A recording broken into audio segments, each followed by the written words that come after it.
आशीष भाई, कैसा लग रहा है जातिवाद मुक्त भारत में? अभी जातिवाद खत्म हो गया देश से? नहीं नहीं नहीं, बिल्कुल खत्म नहीं हुआ। आप तो डॉक्टर बन गए, आपके साथ तो नहीं होता होगा? क्यों नहीं होता? एम्स में फिजियोलॉजी के सब्जेक्ट में सन 2011 में एससी कैटेगरी के बच्चों की कॉपी को स्पेशल टैग किया जा रहा था और फेल किया जा रहा था। डॉक्टर्स कम्युनिटी में राजपूत डॉक्टर से अलग एक ग्रुप बना है, पेज कि डॉक्टर्स हमसे मिलिए आके। तो ये क्या जातिवाद कभी खत्म हो ही नहीं सकता मुझे लगता है इंडिया में। डॉक्टर्स में भी राजपूत डॉक्टर्स अलग होते हैं? हाँ, अलग से, मतलब वो ब्राह्मण डॉक्टर अलग होते हैं? अलग से। अंदर काबिलियत ना हो भाई, आप जन्मजात काबिल नहीं है ना। किसने बोला जन्मजात काबिल नहीं? ये कौन तय करता है कि जन्मजात काबिल कौन है कौन नहीं है? आपको नहीं पता कौन बोलता है? ये मैं बताऊं? नहीं, हम अच्छा, आप डॉक्टर बन गए तो आपको नहीं पता कौन बोलता है? आपके वार्डन का कहना है कि इस बार रिजर्वेशन 70% नहीं है, तो अब जो बच्चे आएंगे वो अच्छे बिल्कुल ही स्पेशल स्मार्ट बच्चे। राइट फ्रेम दिखाओ, राइट फ्रेम। हाँ, अभी स्ट्रेट फिर लेफ्ट। भाई, हमारे दर्शक बताएं कि डॉक्टर साहब स्मार्ट हैं कि नहीं है? जैसे कोई ऊंची जात का लड़का है तो वो इंजेक्शन हवा में तो नहीं लगा देता, तुम ऐसे शायद उन लोगों के हिसाब से लगता है वो ज्यादा सीखे होंगे, वजह से दूर से ही मार देते होंगे। तो मैं वाइवा दे रहा होता हूँ, मेरे साथ जनरल का बच्चा बैठा होता है, दोनों से सवाल पूछा गया, अगर उसमें से हमने आंसर नहीं दे पाया तो उसका नाम पूछा जाएगा, उससे बोला जाएगा जनरल का है कि आज ये पढ़ के नहीं आया है। अगर वही मैं नहीं बता पाऊंगा तो मुझसे क्या बोला जाएगा, ये पढ़ते ही नहीं है। कास्ट प्राइड, देखो प्राइड कमाना ना जूते घिस जाते हैं लोगों के। पैदा होते ही प्राइड मिल जाए, उससे आसान क्या है यार? तुम इस वक्त हम लोग लखनऊ के इको गार्डन में हैं। मायावती जी की सरकार में 4 मेडिकल कॉलेज बनते हैं जिनको स्पेशल कंपोनेंट प्लान के तहत बनाया गया था, और उन मेडिकल कॉलेजों में SC/ST के बच्चों को 70% रिजर्वेशन दिया जाता है। लेकिन एक PIL के बाद उनके इस रिजर्वेशन को संवैधानिक संस्थाओं की मिलीभगत से खत्म किया जा रहा है, और छात्र इको गार्डन में प्रदर्शन कर रहे हैं कि जो SC/ST वेलफेयर का फंड था उससे चलने वाले मेडिकल कॉलेज में आखिर हमारा आरक्षण क्यों खत्म किया जा रहा है। यहाँ लोग बात करेंगे। सर, क्या नाम है आपका? जी, मैं डॉक्टर अजीत हूँ। अच्छा है आप? वैसे रहने वाले तो मऊ के हैं, बट हमारा जो शिक्षा हुआ है कन्नौज मेडिकल कॉलेज से हुआ है, जो आज स्पेशल कंपोनेंट के तहत की जो लड़ाई लड़ी जा रही है वहाँ से हम फाउंडर बैच के हैं। ठीक है।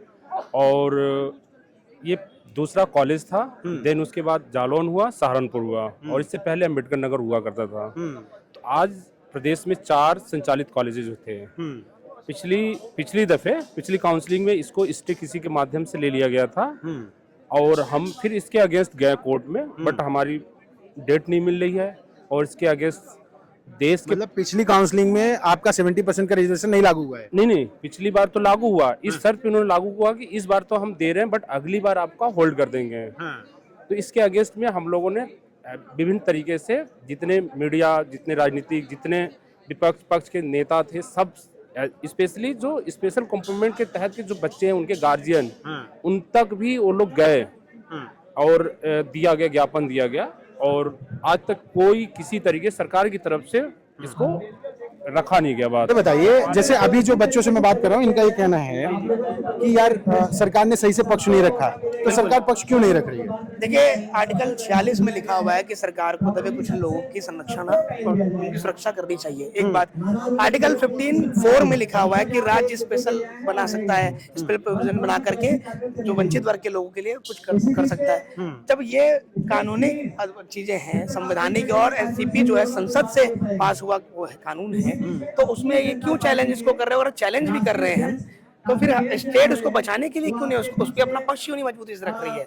आज जो है दलित, पिछड़ा, आदिवासी का बच्चा, गरीब बच्चा पढ़ने आ गया, SCP का पैसा तो हमारा पैसा है ना, SC/ST का पैसा है, OBC का पैसा है, तो वो जो हमारे लिए बना, तो उसमें तकलीफ क्यों हो रही है इनको?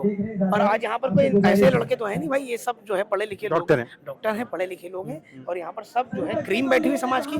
तो आप किस तरह, आप एक समाज को जानबूझ करके, क्योंकि इनको तकलीफ हो रही है कि ना बधुआ मजदूर का बच्चा जो है बधुआ मजदूरी ना करके आज डॉक्टर बन गया संविधान के दम पर, एक सफाई कर्मचारी का बच्चा सफाई कर्मचारी ना बन करके आज डॉक्टर बन गया। ठीक है, तो ये आज उनको तकलीफ इस बात की हो रही है, इसलिए ये पिछले दरवाजे से, चाहे वो सुप्रीम कोर्ट के माध्यम से, चाहे हाई कोर्ट के माध्यम से, इनमें बैठे हुए जो जातिवादी मानसिकता के लोग हैं, जो संघी लोग हैं, वो जानबूझ करके दलित, पिछड़ा, आदिवासियों का हक खाने का काम कर रहे हैं। सरकार का बेशक जो पूरा प्रोपेगेंडा है दलितों के खिलाफ, आदिवासियों के खिलाफ, मार्जिनलाइज कम्युनिटीज के खिलाफ, तो पूरा साफ साफ दिख रहा है कि एक केस जो आपके खिलाफ फाइल हुआ स्टेट में, उसको आपने दरकिनार कर दिया, और जब वो सुप्रीम कोर्ट में आपने डाला तो लगातार उस पे डेट बनती जा रही है। क्या सरकार सुप्रीम कोर्ट में एक केस डिफेंड नहीं कर पा रही है, उसका एक डेट नहीं ले पा रही है? ये अगर हम लोगों को ये बताया जा रहा है कि सरकार को डेट नहीं मिल रही है और सरकार उस चीज को फास्ट ट्रैक नहीं करवा सकती है, तो कोई भी नहीं करवा सकता। मतलब बेसिकली बहुत डिलिबरेट नेग्लिजेंस और साइलेंस है। सरकार तो कहती है कि हम OBC SC/ST के आरक्षण के खिलाफ नहीं है, हम उनका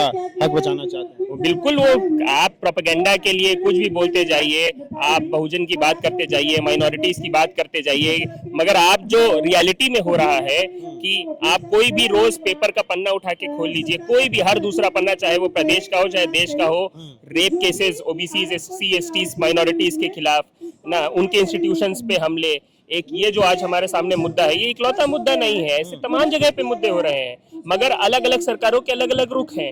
इस सरकार ने, जो भाजपा सरकार है, वो बिल्कुल ही एससीपी को दरकिनार कर रही है। केरल सरकार में एक केस इसी तरह से हुआ पलक्कड़ मेडिकल कॉलेज के खिलाफ, वहां की सरकार ने उसको डिफेंड किया, उसको जीता, अच्छे से उसको चला रही है आज कॉलेज, वो भी एससीपी के अंडर ही आता है। मगर सरकारों का क्या विल है उस पर डिपेंड करता है, मगर सरकार जो सोशल जस्टिस का बिल्कुल एकदम उल्लंघन करने पे तुली हुई है, एकदम ये चाह रही है कि मनुवाद लागू हो जाए हमारे देश पे, वो क्यों ये सीपी या इस तरह की किसी भी स्कीम जो क्या कहते हैं सामाजिक न्याय की बात करता हो, दलितों, आदिवासियों, माइनॉरिटीज, महिलाओं के उद्धार की बात करता हो, क्यों ही उसको देखेगी? उनको तो मनुवाद लेके आना है इस देश में। ठीक है भाई, क्या लगता है सच में मनुवाद लाना चाहते हैं या ये एससी एसटी के हितैषी हैं? क्योंकि मोदी जी तो हमेशा कहते हैं। देखिए, एक दौर ऐसा था जब सरकारें जो गरीब पिछड़ा तबका था उनके लिए कुछ व्यवस्थाएं करती थी कि भाई ये पिछड़े वर्ग है, इनको अलग से कुछ प्लान दे दिया जाए, ये और अति पिछड़ा है इसको दिया जाए, ये शेड्यूल कास्ट का इसको अलग से प्लान दिया जाए। आप बोल रहे कि क्या क्या सरकारों ने पहले इनके लिए अच्छा किया था, सब खत्म करो। तो ये व्यवस्था इस समय हमारी योगी सरकार कर रही है। कोर्ट का आदेश है ना, सरकार क्या करती है? आपको जो कोर्ट का दिया हुआ सब प्लान है कि हम एससी एसटी का ये 4 मेडिकल कॉलेज हैं, यहाँ पे हम 70% रिजर्वेशन देंगे। सरकार क्यों नहीं डिफेंड कर रही कोर्ट में कि हम स्पेशल प्रोविजन के तहत हम लाए हैं और हम इसको बचाएंगे? लेकिन वहाँ का जो यहाँ का महाधिवक्ता यूपी गवर्नमेंट का सही से पक्ष नहीं रख रहा है, उसको बचाने की कोशिश नहीं कर रहा है। अगर वो वहाँ पे आ रहे तो क्या इसको एक बना के नहीं हम लोग इम्प्लीमेंट कर सकते हैं? लेकिन सरकार का कोई रवैया नहीं है। असीम अरुण से 4 बार मिला जा रहा है लेकिन कोई पॉजिटिव रिस्पांस नहीं है। तो सरकार, असीम अरुण का तो वो क्षेत्र भी है और बिरादरी का झंडा भी उठा रखा है। असीम अरुण जी सिर्फ पपेट हैं, उसके अलावा असीम अरुण कुछ नहीं है। और उससे बात मिलने जाओ, बोलते हैं मुख्यमंत्री को सूचित कर देंगे। अब सूचित करने का मतलब उनके पास कोई पावर नहीं है कि किसी चीज को एग्जीक्यूट कर रहे हैं। वो बोलते हैं हम सूचना प्रसारण मंत्री हैं, हम आपकी सूचनाएं मुख्यमंत्री तक पहुंचा देंगे। इसके अलावा उनका कोई प्रभुत्व नहीं है किसी काम में। ठीक है, हमारे साथ स्टूडेंट्स भी हैं। आप लोग कन्नौज मेडिकल कॉलेज के स्टूडेंट हो? कहाँ के हो? कन्नौज के या किस मेडिकल कॉलेज? सारे कन्नौज के हो? जी हाँ। क्या नाम है आपका? मेरा नाम डॉक्टर मेघांशी है। डॉक्टर मेघांशी, आपका भी आरक्षण से ही एडमिशन हुआ था? जी बिल्कुल। आपको मतलब क्या लगता है भाई, आप विरोध कर रहे हो इसलिए क्योंकि आपके आने वालों को नहीं मिलेगा, राइट? पर 70% का रिजर्वेशन नहीं होगा तो क्या फर्क पड़ेगा ये बताओ। फर्क ये पड़ेगा कि सीट्स कम हो जाएंगी कैटेगरी की। बेसिकली जो कॉलेजेस बनाए गए हैं वो बनाए और एस्टेब्लिश ही कॉलेजेस इसीलिए हुए थे कि जिसमें स्पेशल कंपोनेंट प्लान हो, जिसमें सीट 70% रिजर्व थी, वो रिड्यूस करके 21% कर दे रहे हैं। तो सीट्स 200 सीट्स जो है वो पर ईयर कॉलेज में कम होती जा रही हैं। मतलब 4 मेडिकल कॉलेज के हिसाब से मान ले तो 800 सीटें, चारों मेडिकल कॉलेज को मिला के 200 सीट्स कम रिड्यूस हो रही है। तो 200 सीट्स का लॉस हो रहा है। बेसिक ये चीज हमारी कि 200 सीट्स का हर ईयर लॉस हो रहा है हमारी कैटेगरी से। पर अभी आपकी कैटेगरी का अपलिफ्टमेंट तो हो गया ना, मतलब अब तो समानता आ गई है। आप कैसे मानते हो अपलिफ्टमेंट हो गया? पहले आप मेरे को ये बताइए, आप किस चीज ऐसा लोग कहते हैं। एक आरक्षण रिजर्वेशन हटाओ आंदोलन का एक पेज बना। अगर मैं अपने घर की सबसे पहली डॉक्टर हूँ तो इसका मतलब ये नहीं है कि मैं अपलिफ्ट हो गई हूँ।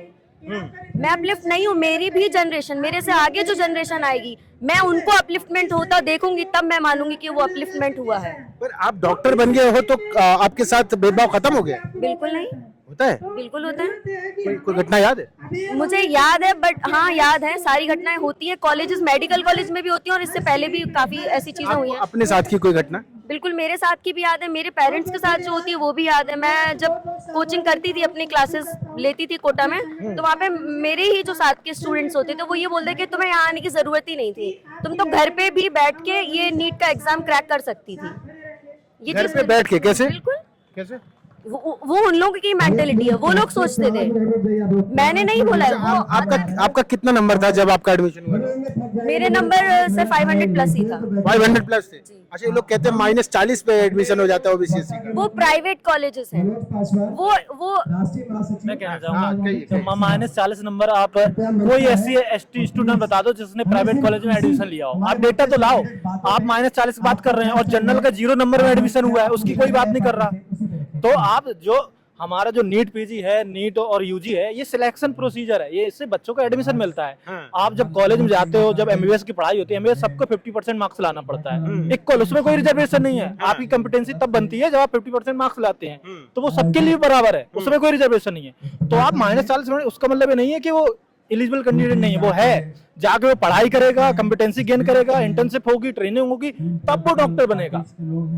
आप रिजर्वेशन किसमें निकाली हो? क्या नाम है आपका? Atish Gautam, doctor Atish Gautam, GMC Kannauj. अतीश भाई, अभी जातिवाद खत्म हो गया देश से? नहीं, बिल्कुल खत्म नहीं हुआ।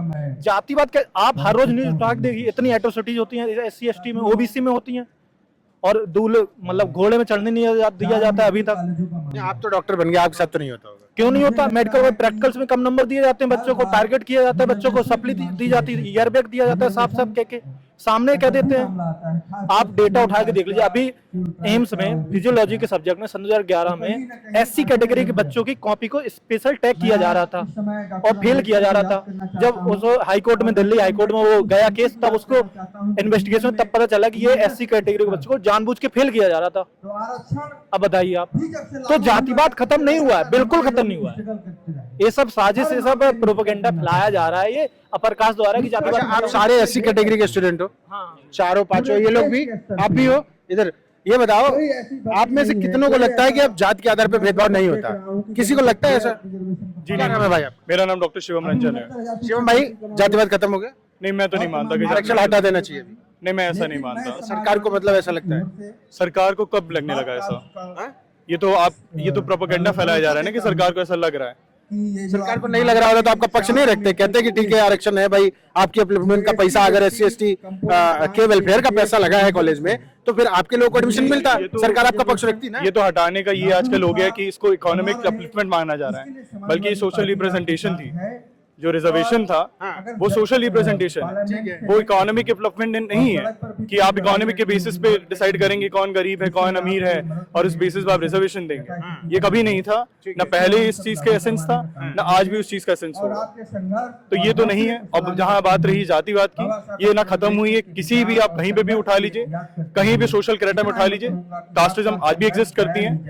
और चाहे आप अभी आप न्यूज़पेपर पढ़िए, इंटरकास्ट मैरिज कितनी एग्जिस्ट करती है, वहां पे भी एक स्पेशल कॉलम बनता है कि मैं फलाना सरनेम है मेरा, मुझे इस सरनेम की लड़की चाहिए। इवन डॉक्टर्स कम्युनिटी में राजपूत डॉक्टर से अलग एक ग्रुप बना है पेज कि डॉक्टर्स हमसे मिलिए आके। तो ये क्या जातिवाद कभी खत्म हो ही नहीं सकता मुझे लगता है इंडिया में। डॉक्टर्स में भी राजपूत डॉक्टर्स अलग होते हैं? हाँ, अलग से, मतलब वो ब्राह्मण डॉक्टर अलग होता है? अलग से ग्रुप बना हुआ है कम्युनिटी से। लोगों ने अपना अलग से डॉक्टर्स का ग्रुप बना लिया है? होगा, क्यों नहीं होगा? क्योंकि सबको नेटवर्किंग करनी, आखिरकार आप कॉलेज से बाहर निकलेंगे, आप डॉक्टर बनेंगे, आप कम्युनिटी में सर्व करेंगे जाके, तो आपको नेटवर्क की जरूरत पड़ती है। मतलब उस नेटवर्क में भी जात चलती है? हाँ, उस नेटवर्क में भी जाति सिस्टम है। कॉलेजेस में भी अभी भी ऐसा नहीं है कि जो आपको लग रहा है मेडिकल कॉलेज में हमारे कास्टिज्म नहीं होती। ये जो कास्टिज्म है बहुत इंसीडियस है, हिडन है, ये इनडायरेक्टली करी जाती है। अगर हमारे बैच से हमारे सेकंड ईयर में हमारी कैटेगरी की लड़की ने टॉप किया तो उसे ये बोल दिया गया कि अरे ये तो ऐसे पा गई होगी नंबर। मतलब आप मानने को तैयार ही नहीं। अगर हम मेरिट पे भी आ जा रहे हैं, हम टॉप भी कर दे रहे, तो भी आपको लग रहा है कि नहीं, हम तो काबिल ही नहीं है, हमें तो ऐसे ही नंबर मिल गए। अरे नंबर तो आपने चढ़ाए हैं, तो आपने क्या हवा में चढ़ा दिए नंबर? क्या पता आपके अंदर काबिलियत ना हो भाई, आप जन्मजात काबिल नहीं है ना। किसने बोला जन्मजात काबिल? ये कौन तय करता है कि जन्मजात काबिल कौन है कौन नहीं है? आपको नहीं पता कौन बोलता है? ये मैं बताऊं? नहीं, हम अच्छा, आप डॉक्टर बन गए तो आपको नहीं पता कौन बोलता है? नहीं, ऑफकोर्स कौन नहीं बोलता, ये आपको भी पता है, हमको भी पता है कि कौन ये सब बातें फैलाता है। और हर कॉलेज में ऐसे कुछ ऐसे बच्चे होते हैं जो ऐसे माइंडसेट लेके आते हैं, और मुझे बड़ी शर्म आती है कि हमें इन बच्चों के साथ पढ़ना पड़ता है। आपके कॉलेज में भी इस माइंडसेट के लोग हैं? ये हमारे कुछ सीनियर्स थे, अभी वो नहीं है इस कॉलेज के पार्ट, बट उनके जूनियर्स अभी यही सब काम कर रहे हैं कि फालतू के कास्टिज्म फैला रहे हैं। उन्हें लगता है कि नहीं, ये तो हमसे अलग हैं, इन्हें बिना मतलब के ला दिया गया है कॉलेज में। हमारे कॉलेज में अभी एडमिशन होने वाला है नए बच्चों का, हमारे जूनियर हॉस्टल में बच्चे आने वाले। हमारे वार्डन का बयान है कि अब अच्छे बच्चे आ रहे हैं, फैसिलिटीज अच्छी कर दो, स्पेशल बच्चे बताइए, स्मार्ट। एक मिनट मैं दोहराना चाहता हूँ, आपके वार्डन का कहना है कि इस बार रिजर्वेशन 70% नहीं है, तो अब जो बच्चे आएंगे वो अच्छे, बिल्कुल ही स्पेशल स्मार्ट बच्चे। तो तुम लोग भैया क्या हो? अब पता ही नहीं अब क्या बोले हम। भाई हम तो ऐसे ही पास हो गए। इस प्यारे से नौजवान का चेहरा दिखाइए डॉक्टर से पहले। इधर ये चेहरा आप देखिए, स्मार्ट नहीं लग रहा यार। इधर देखो भाई, मुझे लगता है कि भाई को अगर फिल्मों में ले जाया जाए तो हीरो बन सकता है। यार पेट वेट भी ज्यादा नहीं मेरे, तो चलो मुझे कह सकते हो थोड़ा मोटा हूँ, पर इधर इधर इधर इधर इधर राइट फ्रेम दिखाओ, राइट फ्रेम, हाँ अभी स्ट्रेट फिर लेफ्ट। भाई हमारे दर्शक बताएं कि डॉक्टर साहब स्मार्ट हैं कि नहीं है, वार्डन ऐसा बोल रही है। नहीं, ये तो पहली बार ऐसा सुनने में आ रहा है। अगर इस तरीके के माइंडसेट लेके वार्डन तक आ रहे हैं तो आप सोचिए इस पे स्टूडेंट्स पे क्या ऐसा इसका असर जाएगा। जब आपके टीचर ऐसा बोल रहे हैं तो अब बच्चे क्या सीखेंगे? बच्चों को भी लगेगा टीचर बोल रहा है तो सही बोल रहा होगा। देखो मेरे मजाक को कभी हल्के में मत लेना, ये मजाक नहीं कर रहा हूं मैं, इस देश का सिस्टम ही मजाक है, और इस देश में जो वाहियात लोगों का बनाया हायरार्की है उससे बड़ा मजाक तो कुछ है ही नहीं, और उसने इस देश का मजाक बना दिया है। क्या नाम है दोस्त? मेरा नाम डॉक्टर विकास राव है, मैं इंटर्न हूँ गवर्नमेंट मेडिकल कॉलेज कन्नौज में। आप थोड़े कम स्मार्ट लग रहे हो मुझे।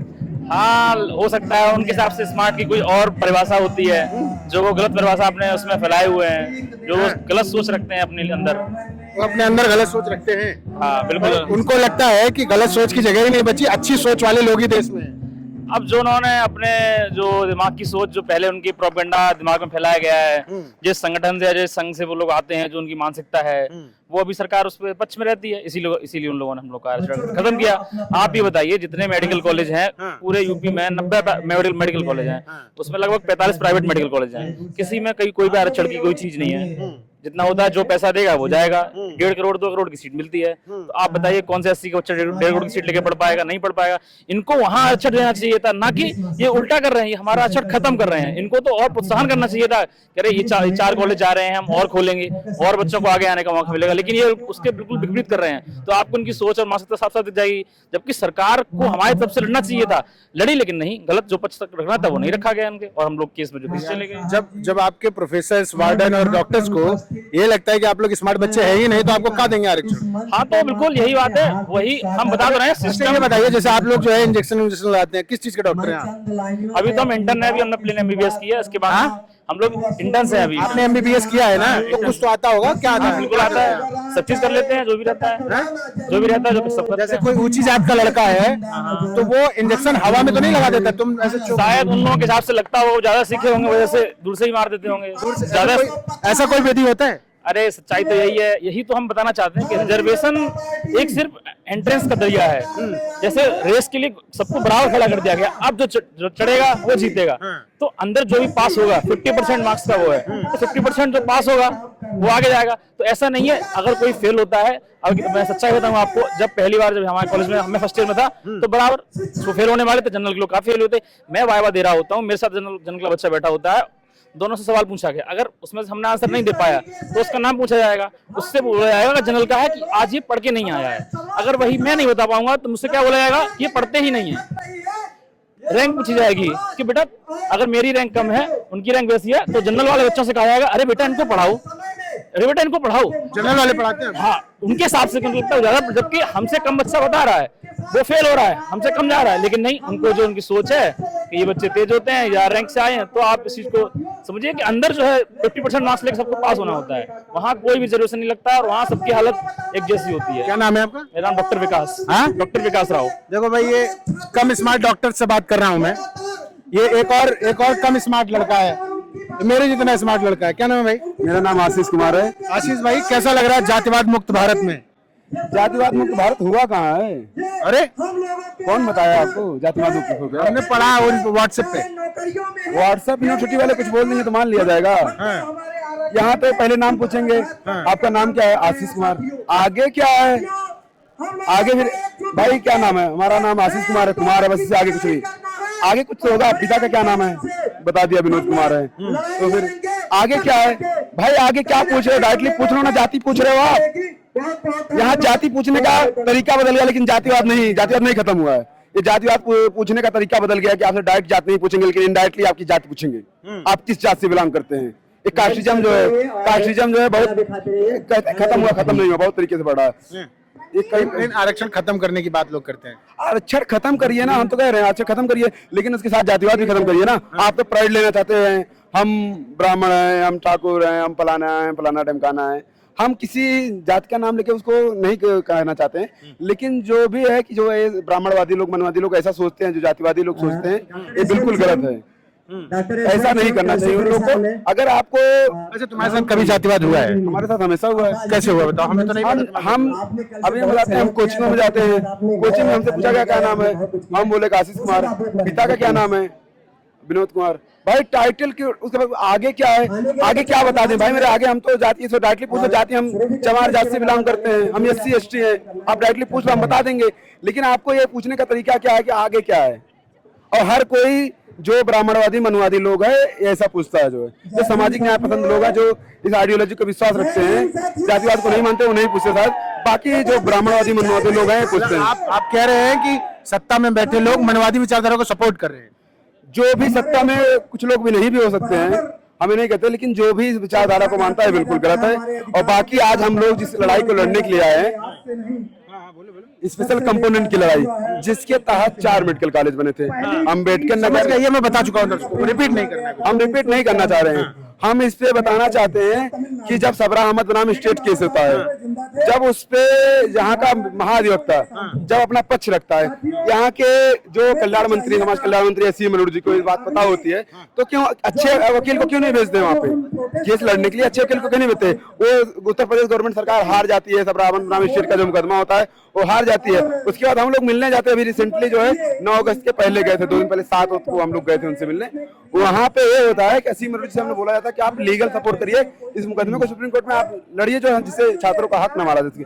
वो बोलते हैं हमको शिक्षा मंत्री द्वारा मना कर दिया कि हम लीगल सेल की कोई एडवाइजरी नहीं कर सकते। अब बताइए, जो वहाँ पे समाज के लोग बैठे हुए हैं कॉम्प्रोमाइजर हैं, सिर्फ समाज को कोई मुद्दा, बेसिकली बिचौलिए हैं। हाँ बिचौलिए हैं, वो सरकार को वहाँ कॉम्प्रोमाइज कराने के लिए बैठे हुए हैं। कोई मुद्दा होगा या अपने समाज को थोड़ा संभाल लो, उनको हक एडजस्ट करने के लिए। एडजस्ट करने के लिए। ठीक है, हमारे साथ एक और नॉन स्मार्ट डॉक्टर है, क्या नाम है भाई? मैं डॉक्टर नहीं हूँ, मेरा नाम अंकित गुप्ता है। डॉक्टर नहीं है आप? मैं PhD कर रहा हूँ फार्मास्यूटिकल साइंसेज से। ठीक है, बाबा साहेब भीमराव अम्बेडकर यूनिवर्सिटी से। और आपको भी आरक्षण मिला है? मैं SFI लखनऊ का जिला संयोजक हूँ और अपने संगठन के तरफ से यहाँ जो मेडिकल कॉलेज के छात्र संघर्षरत है, उनके संघर्ष में उनका साथ देना है, उनकी सॉलिडारिटी में आया हूँ। अच्छा, आप किस में आते हो? OBC में, SC में, जनरल में? मैं OBC में आता हूँ। OBC में आते हो? जातिवाद खत्म हो गया देश से? नहीं, बिल्कुल नहीं। क्या बात कर रहे हो? बिल्कुल नहीं खत्म हुआ है। आए दिन आप देखिए जो खबरें आती, जैसे हमारे साथियों ने कहा, नेताओं के बयान। अच्छा, जातिवाद खत्म नहीं होता, आप ऊंची जात के ही नीची जात के? अरे हम तो कभी अपने आप को मानते ही नहीं है कि भाई कोई जाति होनी भी चाहिए। जाति हटा दो, आरक्षण की जरूरत ही नहीं पड़ेगी। सभी लोग अपनी अपनी जातियों का त्याग कर दे। जो ब्राह्मण है, जो राजपूत है, जो OBC है, जो दलित है, सब लोग अपनी अपनी जातियों का त्याग कर दे। गुरु तुम्हें बहुत चालाक हो हैं, पैदा होने से हमको बड़ा बनने का मौका मिला, छोड़ दे। नहीं नहीं, हम वही कह रहे हैं ना कि कास्ट का प्राइड क्यों होना चाहिए? कास्ट प्राइड से आपका तो वो कोई अचीवमेंट नहीं है ना। आपने बस यही अचीव किया है कि आप एक प्रिविलेज्ड फैमिली में पैदा हो गए, उसके अलावा आपने कोई मेहनत नहीं करी। देखो ये भाई देखो बरगला रहे हैं ऐसे लोग। कास्ट प्राइड, देखो प्राइड कमाना ना जूते घिस जाते हैं लोगों के। पैदा होते ही प्राइड मिल जाए, उससे आसान क्या है यार? तुम लोगों को गलत दिशा में मत ले जाओ। तो पैदा होने से जो तो फिर सोचो कि मैं श्रेष्ठ हूँ, और मैं क्यों छोड़ दूं भाई श्रेष्ठता? तो फिर जो दलित परिवारों में जो पैदा होने वाले बच्चे हैं या OBC, उन्होंने क्या गलती करी है? जो मुसलमान है उन्होंने क्या गलती करी है? वो अगर चप्पल घिस के मेहनत करके आगे बढ़ना चाहते हैं, तो इनको भी तो भाई समाज में बराबरी का हिस्सा मिलना चाहिए ना। आप ये बात आपकी सही है, बिल्कुल।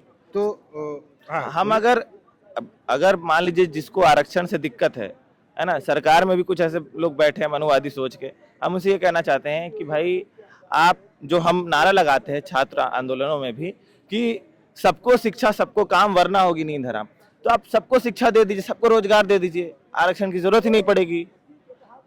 मैं वही कह रहा हूँ फिर से, सबको प्रतिनिधित्व दे दीजिए, आरक्षण खत्म कर दीजिए। जो मान लीजिए कि बहुत सारे स्टूडेंट जो है मेरिट क्वालिफाई नहीं कर पाते हैं क्योंकि सीटें कम है, आप सीटें बढ़ा दीजिए, सीटों की संख्या बढ़ा दीजिए, आरक्षण की जरूरत नहीं पड़ेगी। ठीक है ना। इनकी एक बात मुझे बड़ी अच्छी लगी, क्या नाम बताया था आपने? अंकित गुप्ता। अंकित भाई की एक बात मुझे बड़ी अच्छी लगी कि देखो, जन्मजात श्रेष्ठता को प्राप्त कर चुके लोग श्रेष्ठता को मेहनत से प्राप्त करने की कोशिश में लगे लोगों के पीछे ना पड़े।